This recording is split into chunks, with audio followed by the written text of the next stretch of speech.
야고보서 3장뿐만이 아니고 성경의 수많은 곳에서 사람의 말이 얼마나 중요한지 반복해서 가르치고 있습니다.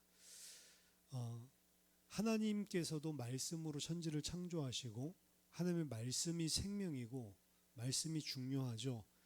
그런데 하나님의 말씀만 중요한 게 아니고 사람의 말도 중요합니다. 하나님의 말씀만 권세와 권능을 가진 게 아니고 사람의 말에도 권세와 권능이 있습니다. 그래서 흔히 실험을 하죠.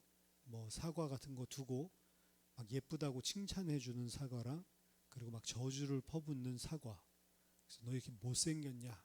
계속 저주하고 이 썩을 사과 막 이렇게 욕하고 그리고 한 사과는 너 너무 예쁘다 막 칭찬해 주면 일주일 지나서 보면 하나는 완전히 다 썩어 있고 하나는 오히려 꼭 냉장고에서 냉장 보관한 것처럼 생생하고 그 사람의 말에 힘의 권세가 있는 거죠.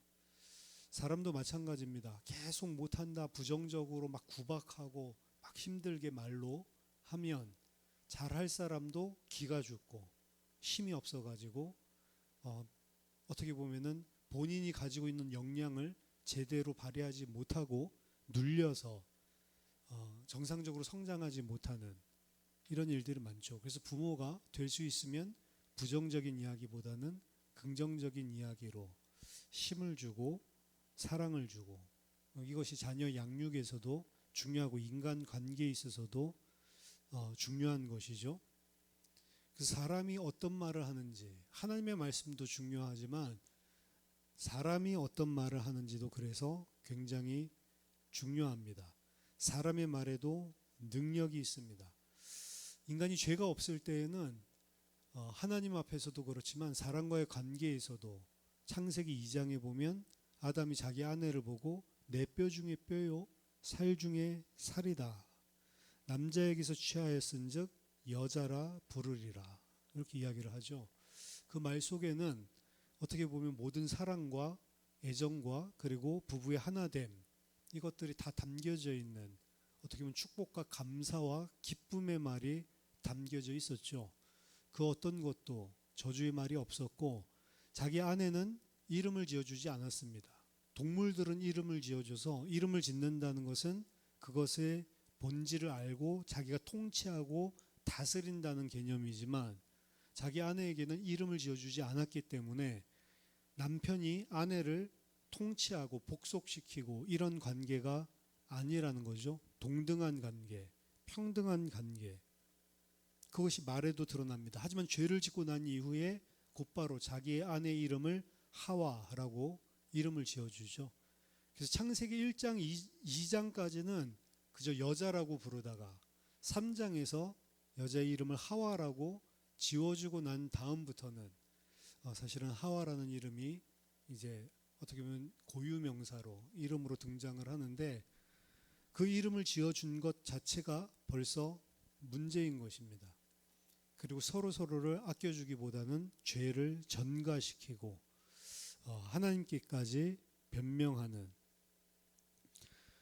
사람의 말이 중요하다는 것은 어떻게 보면 전통적으로 경험적으로도 선조들이 알고 있었던 것 같습니다. 그래서 말이 씨가 된다라고 이야기를 하죠. 그래서 말을 한 것대로 그대로 된다. 그러니까 말 조심해라 라고 하는 것을 선조들도 우리나라에 이야기를 할 정도로 이거는 우리 전통에만 있는 게 아니고 성경에도 있습니다. 민수기 14장 28절 보니까 가나안 땅에 대해서 악평하고 악담하고 이 땅이 우리를 죽이기 위해서 하나님께서 끌고 왔다. 애굽으로 돌아가자. 불평불만하던 사람들의 말을 하나님이 다 듣습니다. 민수기 14장 28절에 보니까 하나님께서 그들에게 이르기를 여호와의 말씀에 내 삶을 두고 맹세하노라. 너희 말이 내 귀에 들린 대로 내가 너희에게 행하리니. 그러니까 하나님도 우리의 말을 듣고 우리의 말이 하나님 귀에 들린 대로 행해 주시겠다라고 이야기를 합니다. 그리고 마태복음 12장에서 우리의 마지막 심판에 대해서 이야기할 때도 마태복음 12장 36절 37절 보니까 내가 너희에게 이르노니 사람이 무슨 무익한 말을 하든지 심판날에 이에 대하여 신문을 받으리니 네 말로 의롭다함을 받고 네 말로 정죄함을 받으리라. 그 말이 진짜 중요한 거예요. 그래서 말을 많이 하는 것이 아니라 바른 말, 그리고 참된 말, 하나님께서 기뻐하시는 말, 믿음의 말, 소망의 말, 이런 말을 하는 게 얼마나 중요한지 모릅니다. 말을 하기 전에 생각에 담고 있는 것이랑 말을 내뱉은 거랑은 큰 차이가 있다는 것을 우리는 기억을 해야 됩니다. 옛날에 뭐 국어 시간에 고등학교 때인가요? 중학교 때인가요? 말이라는 것은 뭐 수필 보면 말을 내뱉었기 때문에 약속이 되고 말을 내뱉었기 때문에 내가 지켜야 할 때는 어떻게 보면 나를 묻고 어떻게 보면 내 정체성에 말을 내뱉을 때부터 영향을 준다는 거죠. 그럼 속으로 생각하고 있는 거랑 말을 내뱉는 거랑 전혀 다른 것입니다. 그래서 말에 실수를 하지 않는 것, 올바른 말을 하고 진리의 말을 하고 생명의 말을 하는 것, 그것이 성도에게 있어서 얼마나 중요한지 모릅니다. 그래서 심지어 오늘 야고보서 3장에서는 말에 실수가 없는 자라면 곧 온전한 사람이다 라고 이야기를 합니다. 그리고 말을 가지고 사람들을 가르치는 선생 되려고 많이 하지 마라 라고 이야기합니다. 왜냐하면 그 말이 잘못된 것을 가르칠 수도 있잖아요. 만약 잘못된 것을 가르치는 말을 선생이 되어서 계속한다면 그 사람은 하나님의 심판을 피할 수 없을 것입니다. 그래서 이전에는 강단에서 아무 말이라도 하면 안 된다라고 개혁주의에서는 생각을 해서 설교 원고를 그대로 써와서 거기에 그 어떤 것도 첨가하지 않고 준비한 그대로를 그냥 또박또박 읽었습니다. 그 설교가 재미없죠. 그런 설교하니까 사람들이 다 예배 시간이 지겨워졌죠. 너무 바른 말이지만 아무 생명력이 없는 그냥 꼭 논문 읽어주는 것 같이 성경 주석 읽는 것 같이 이렇게 해주니까 재미가 없는 거죠. 하지만 그들이 그렇게 했던 이유는 재미없게 하려고 하는 게 아니고 하나님의 말씀을 강단에서 선포할 때 그 어떠한 인간적인 실수, 자기의 감정에 빠져서 혹은 자기 자신의 잘못된 지식을 전달하는 일이 없게 하기 위해서 사실 최대한 노력을 했던 결과였습니다. 하나님의 말씀을 전하는 선생, 내 형제들아 너희는 선생된 우리가 더 큰 심판을 받을 줄 알고 선생이 많이 되지 말라. 쉬운 성경에 보니까 나의 형제들이여 여러분은 선생 되기를 쉽게 하라. 너도 나도 선생이 되겠다고 나서지 마십시오. 여러분도 다 알고 있는 대로 후일에 가르치는 사람 된 우리가 더 엄중한 심판을 받을 것이기 때문입니다. 현대어 성경에서는 이 교사라고 하는 것을 조금 번역을 했는데요. 사랑하는 형제들이여 남의 결점을 들추어내는 일에 열을 올리지 마십시오. 우리는 누구라 할 것이 없이 다 많은 과오를 범하며 살고 있습니다. 그러나 다른 사람들보다 더 나은 판단력을 가져야 할 우리 교사들이 악을 행한다면 더 큰 형벌을 받아야 마땅할 것입니다. 누구든지 자기 혀를 제어할 수 있는 사람은 모든 일에서 자기 자신을 완전히 제어할 수 있는 사람입니다. 이 현대어 성경에서는 이 문맥상 전체적인 것들을 봐서 여기서 선생되지 말라고 하는 게 무슨 의미인지를 나름대로 해석을 해서 그 의미를 집어넣은 거죠. 그래서 문맥상 말 가지고 다른 형제들의 결점을 들추어내고 잘못됐다고 지적하는 그 일에 열을 올리는 사람이 지금 여기서 이야기하는 선생들이라고 이해를 한 겁니다. 말에 실수가 없다라고 하는 것은 두 가지인데요. 원래는 말에 넘어지다라고 하는 동사예요. 근데 이 푸타이오라고 하는 동사는 자동사도 되고요, 타동사도 됩니다. 그래서 말에 실수가 없다라고 하는 거 비유적으로 말이 넘어지지 않는 자 이렇게 직역하는 건데 자동사로 했을 때는 내가 말을 실수해서 넘어지는 것, 그렇게 되지만 타동사로 했을 때는 말로 다른 사람을 넘어지게 만드는 자, 그게 이제 말의 실수라는 거죠. 내 자신이 실수해서 내가 걸려 넘어지기도 하지만 내 말 때문에 다른 사람들이 걸려 넘어지게 만드는 것, 그것이 없는 사람이 온전한 사람이다. 근데 그것을 뭘로 하냐? 말로 한다는 것입니다. 그래서 우리가 말들의 입에 재갈 물리는 것은 우리에게 순종하게 하려고 그 온몸을 제어하는 것인데, 그리고 배를, 그 작은 키 하나 가지고 배 전체를 사공이 방향을 정해서 배를 운항을 하는 것인데, 이와 같이 우리의 모든 몸, 우리의 인생, 우리의 삶 전체를 제어하는 것이 바로 우리의 혀다라고 이야기를 하고 있는 겁니다. 그 혀가 얼마나 강력한 능력을 가지고 있는지, 얼마나 많은 나무를 불이 태우냐. 근데 우리 입에서 나오는 그 혀는 불 중에서도 지옥에서 나오는 지옥불이다라고 이야기를 하고, 온몸을 더럽히고 삶의 수레바퀴, 인생 전체를 불살른다라고 이야기를 하는 겁니다. 그래서 말을 조심하는 것이 상당히 중요합니다. 험한 말 쓰고, 그리고 세상에서 이야기하는 욕을 막 즐겨서 하고 입에 붙어 있는 청소년들 보면 욕이 입에 붙어 있죠.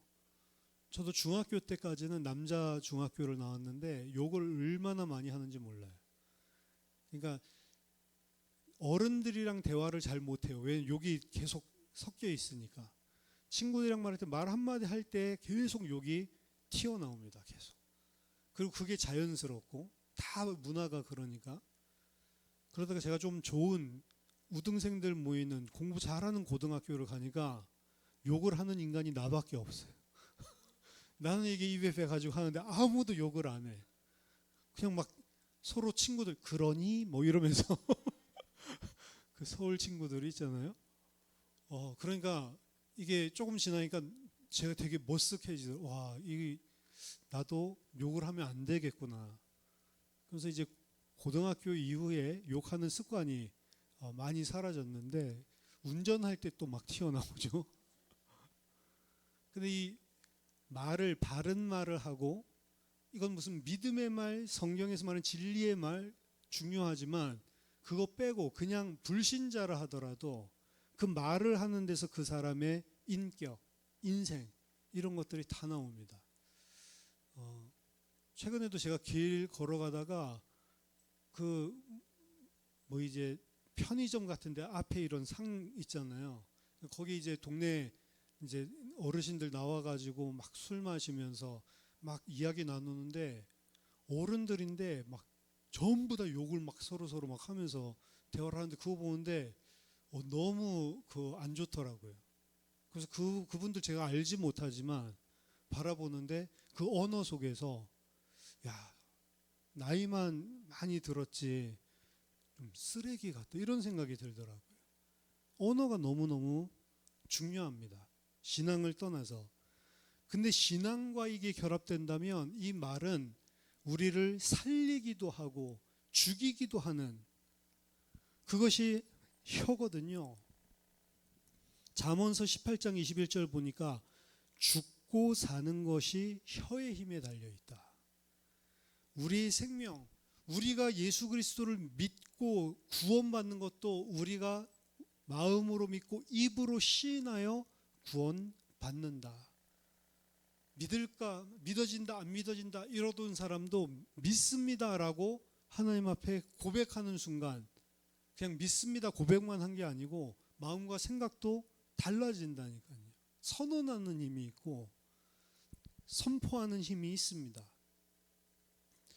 말은 죽고 사는 것이 달려있다. 그리고 아까 전에 이건 나의 죽고 사는 것만 달려있는 것이 아니고 상대방의 죽고 사는 것도 말에 달려있다는 것을 알아야 됩니다. 그냥 이 사람을 말 가지고 다 죽여놨다 그것이 아니고, 진짜 성도의 말은, 진리의 말은, 생명의 말은 이 사람을 살릴 수도 있고 죽일 수도 있는 게 우리가 가지고 있는 말의 힘이라고 하는 거죠. 그래서 에베소서 4장 29절에서는 무릇 더러운 말은 너희 입 밖에도 내지 말라. 아예 더러운 말은 하지를 말라라고 이야기를 합니다. 문제는 이게 잘 제어가 안 된다는 거죠. 그래서 야고보도 지금 이 부분을 심각하게 이야기하고 있는 겁니다. 이 한 입으로 우리가 주 아버지를 찬송하고 또 이것으로 하나님의 형상대로 지음 받은 사람을 저주하나니 한 입에서 찬송과 저주가 나오는도다. 형제들아, 이것이 마땅하지 않다라고 강력하게 이야기를 합니다. 어떻게 샘이 한 구멍에서 단물과 쓴물 둘 다 낼 수 있겠냐라고 이야기하는 거죠. 자, 그럼 이 말, 특히 교회 안에서 성도들끼리의 교제 속에서도 그렇고, 교제 속에서도 이 야고보서를 보면 형제들을 비방하는 이야기들을 많이 했던 것 같아요. 그러니까 이거는 직접 그 사람에게 하는 게 아니고 자기네들끼리 뒤에서 어떤 한 사람 두고 비방하는 말을 하는 거죠. 야고보서 4장 11절 보니까 형제들아 서로 비방하지 말라. 형제를 비방하는 자나 형제를 판단하는 자는 곧 율법을 비방하고 율법을 판단하는 것이라. 네가 만일 율법을 판단하면 율법의 준행자가 아니요 재판관이로다. 율법의 재판관은 하나님이신데 네가 재판관 하나님의 자리에 앉아 있구나. 그래서 자기들이 재판관이 돼서 형제에 대해서 비판하고 비난하고 그러고 있다는 거죠. 그 형제를 살리려는 것이 아니라는 것입니다. 그것은. 그래서 만약에 그 형제가 잘못된 것이 있으면 성경에서는 그 형제하고만 조용히 이야기를 하라고 이야기합니다. 오히려 뒤에서 이야기하지 말고 다른 사람이랑 이야기하지 말고 그 마치 믿음의 교제인 것처럼 이야기하거든요. 왜냐하면 다른 사람 뒷담화 까는 게 제일 재밌으니까. 직장 안에서도 그렇고 옛날에 학교 안에서도 그렇고 그렇죠? 선생님 앞에서는 아무 소리도 못하면서 뒤에서는 학생들이 선생님 막 뒷담화 하죠. 친구들 사이에서도 앞에서는 고치라고 진짜로 그 친구를 도와주려고 하는 게 아니고 뒤에서 가십거리로 삼아가지고 계속 씹어대죠. 저희 친구들이 고등학교 친구들 친한 친구들 한 7, 8명 있는데 같이 모이면 화장실을 못 가요. 화장실 가면 그 친구에 대한 온갖 쑥덕거림이 나오기 시작을 합니다. 뭐 진짜도 있고 거짓말도 있고 험담하고 막 이렇게 오면 갑자기 입을 탁 다물죠. 근데 분위기가 이상한 걸 감지를 하죠. 남의 말 이야기하는 게 재밌습니다. 남을 비하시키고 남이 잘못된 것들 이야기하면 걱정하는 척하면서 고소해야 합니다. 그렇죠? 그 인간의 악한 죄성인데 그런 것을 교회 안에서도 한단 말이죠. 그러니까 야고보가 강하게 이야기하는 겁니다. 바울도 그래서 더러운 말은 너희 입 밖에 내지도 말고 무슨 말을 하냐? 오직 덕을 세우는데 소용되는 대로 선한 말을 하여 듣는 자들에게 은혜를 끼치는 말을 해라. 이게 성도의 말이라는 거죠. 그러면서 하나님의 성령을 근심하게 하지 말라. 우리가 그런 짓을 하면 하나님의 성령이 근심한대. 우리를 바라보고. 좋은 말은 뭐냐? 감사하는 말입니다. 그래서 바울은 에베소서 5장 4절에 누추함과 어리석은 말이나 희롱의 말이 마땅치 아니하고 너희는 오히려 감사하는 말을 하라. 감사가 늘 있는 사람. 이건 신앙이 없이도 불신자들 중에서도 늘 감사하는 말을 하는 사람이 있습니다. 억지로라도 그렇게 하는 사람이죠. 그 감사의 말을 하는 사람이 전부 다 세상적으로도 덕이 되고 그리고 자기 자신에게도 듣는 사람에게도 사실은 긍정적인 영향을 끼치는 거죠. 성도들이 그러니까 감사하는 말을 해라. 그리고 좋은 말은 거짓이 없는 진실한 말입니다. 에베소서 4장 25절. 그런즉 거짓을 버리고 각각 그 이웃과 더불어 참된 것을 말하라. 그 이웃과 더불어 거짓말하지 말고 참된 것만 말하라라고 이야기하고 있는 거는 어떻게 보면 거짓말 아니고 팩트를 이야기하는데도 그 이야기하는 동기가 중요합니다. 똑같은 이야기를 하는 대도 내가 가지고 있는 시각이 무엇인가에 따라서 그 말이 뉘앙스가 달라지고 전해지는 느낌이 다르거든요. 맞는 말을 하고 위해 주는 말을 한다고 하는데 전혀 그렇지 않은 동기를 가지고 있을 때 내가 언제 그렇게 말했어? 라고 이야기하지만 사람이 다 느끼거든요. 참된 것을 말하라. 나중심적으로 생각해서 말하지 말라는 것입니다. 그래서 둘이 다투는 사람들 이야기 들어보면 이 사람도 일리가 있지만 이 사람도 일리가 있는 경우가 많아요. 근데 자기 편에서만 계속 이야기를 하거든요. 전혀 상대편이나 객관적이지 않고 자기 주관적으로 말하는데 그 주관적으로 말하는 건 맞지만 이 사람 이야기 들어보면 그게 또 틀리단 말이죠. 다투는 경우에 그런 경우들이 많습니다. 그리고 또 좋은 말은 잠언서 15장 1절에 유순한 대답, 유순한 말. 이건 영어로는 소프트한 말. 그러니까 말을 하는데도 부드러운 말. 다른 사람이 들을 때 부드러운 말이 있고 같은 내용을 말하는데도 날이 서 있는 말이 있을 수 있고. 그런데 좋은 말은 유순한 말입니다. 유순한 대답은 분노를 쉬게 하여도 과격한 말은 노를 격동하느니라. 그렇죠? 똑같은 말을 하는데도 유순하게 공손하게 이야기를 하고 부드럽게 이야기를 하는 사람이 있고 똑같은 말을 하는데도 듣는 사람의 노를 격동시키는 같은 말인데 이 태도고 마음이거든요. 오래 참으면 관원도 설득할 수 있나니 부드러운 혀는 뼈를 꺾느니라. 오히려 내가 부드럽게 대답하고 유순하게 대답함으로 뼈를 꺾는 힘이 있는 상대방의 마음을 다 녹여버리는 그런 말이 있다는 거죠. 또한 좋은 말은 위로하고 격려하며 칭찬하는 말입니다. 이사야서 50장 4절 보면 주 여호와께서 학자들의 혀를 내게 주사 나로 곤고한 자를 말로 어떻게 도와줄 줄을 알게 하셨다. 하나님이 내게 혀를 주셨는데 어떤 혀를 주냐?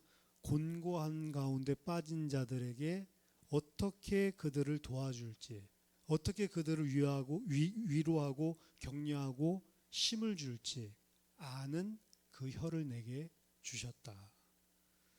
그 혀, 그 말이 상대방을 살리는 말이 되는 거죠. 창세기 50장 21절에서도 요셉이 그 형제들을 위로하는 장면이 나오는데 그것을 간곡한 말로 그들을 위로하였다라고 이야기하거든요. 그러니까 사람을 위로해주고 격려해주고 힘을 주는 말. 또한 성도의 입에서 나오는 말이 어떠해야 되는지를 에베소서 5장 19절 20절에 보면 시와 찬송과 신령한 노래들로 서로 화답하며 너희의 마음으로 주께 노래하며 찬송하며 범사에 우리 주 예수 그리스도의 이름으로 항상 아버지 하나님께 감사하며 서로가 시와 찬송과 신령한 노래로 서로에게 화답을 해라. 시와 찬송과 신령한 노래는 하나님께 대한 감사, 하나님의 은혜, 하나님께서 주신 그 은혜를 찬양하는 그 내용이 성도들끼리 서로 화답하며 그것으로 그 대화로 교제를 해야 된다. 그리고 주님께는 마음으로부터 나오는 노래로 감사하고 범사에 예수 그리스도로 말미암아 아버지 하나님께 감사하라. 항상 아버지 하나님께 범사에 감사하라. 그리고 마지막으로 좋은 말은 디모데후서 4장 2절 너는 말씀을 전파하라. 때를 얻든지 못 얻든지 항상 힘쓰라. 범사에 오래 참음과 가르침으로 경책하며 경계하며 권하라. 여기서 말씀을 전파하는 것은 복음 전파랑은 다른 언어입니다. 말씀 선포하라. 그러니까 디모데는 설교자였죠. 목회자였기 때문에 말씀을 선언하고 말씀을 선포하는 그 이야기를 하는 겁니다. 그냥 불신자에게 복음을 전파하라 이 의미가 아니란 말이죠. 성도들 안에서, 교회 안에서 항상 무엇을 가지고, 말씀을 가지고 전파하고 말씀을 가지고 경책하고 경계하고 권하라라고 이야기를 합니다. 말씀을 가지고 잘못된 것을 경책하고 말씀을 가지고 잘못된 삶을 고치라고 권계하는 것들, 말씀을 가지고 또한 힘을 주고 가르쳐 주는 것들, 이것은 그 사람을 죽이려고, 그 사람 비난하려고 하는 것이 아니고 말씀으로 그 사람을 살리는 것입니다. 말씀 가지고 그 사람이 하나님 앞에 바른 믿음의 사람이 될 수 있도록 살리는 말을 하라는 거죠.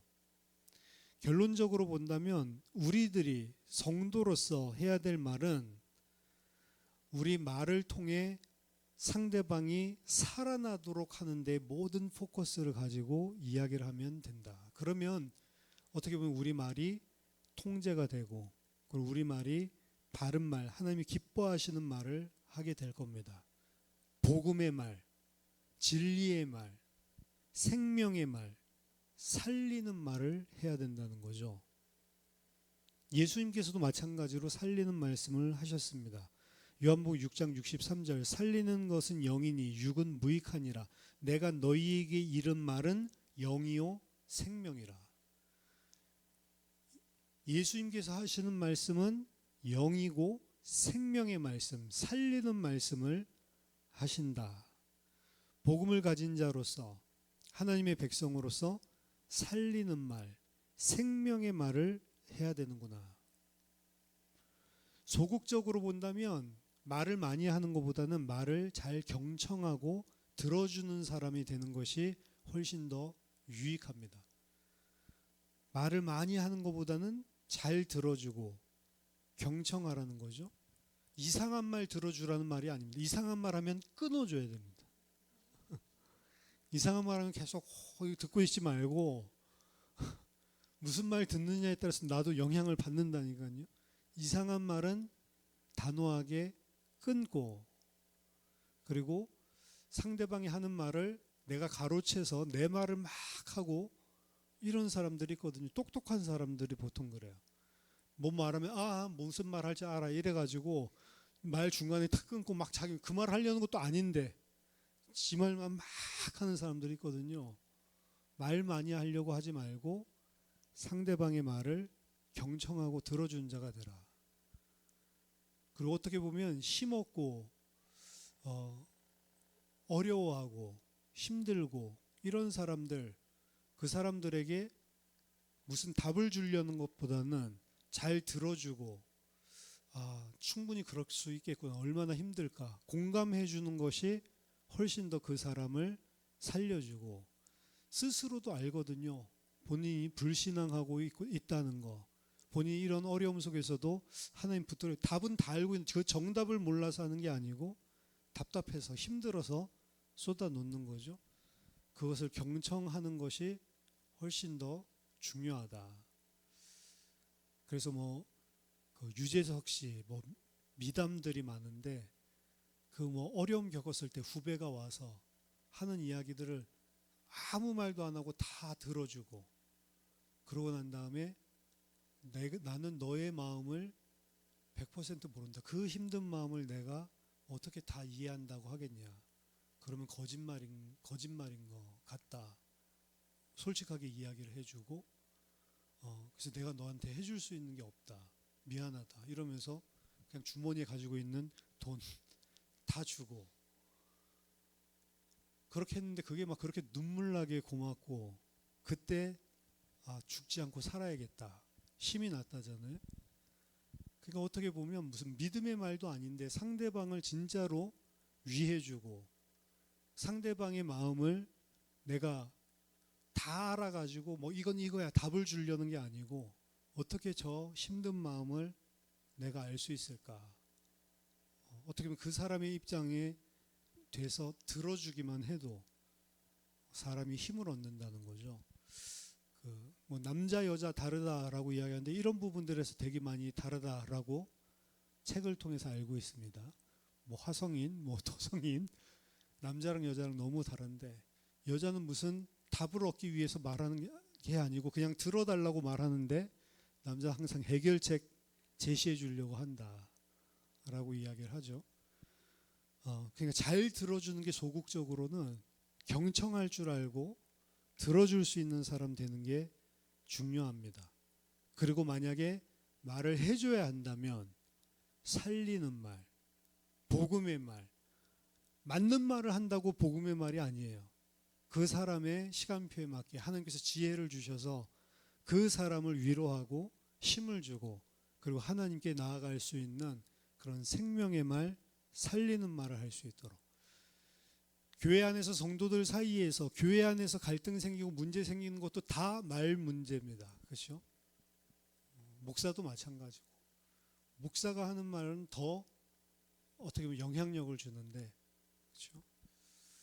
그래서 저는 말을 잘하는데 말 한마디 할 때 말도 평소에 안 하다가 말 한마디 해서 죽이는 말만 하면 그렇죠? 어떻게 되겠습니까? 그러니까 말 조심해야 된다. 세상적으로도 그렇지만 하나님의 사람이라면 더욱더 그렇다. 그래서 저와 여러분이 항상 모든 사람을 다 살리는 생명의 말을 하는 말을 가지고 어떻게 보면 우리 전체의 인생과 삶을 제어하는 온전한 사람이라고 했거든요. 그럼 온전한 믿음의 사람들 다 되시기를 예수 그리스도 이름으로 축원합니다. 기도하겠습니다.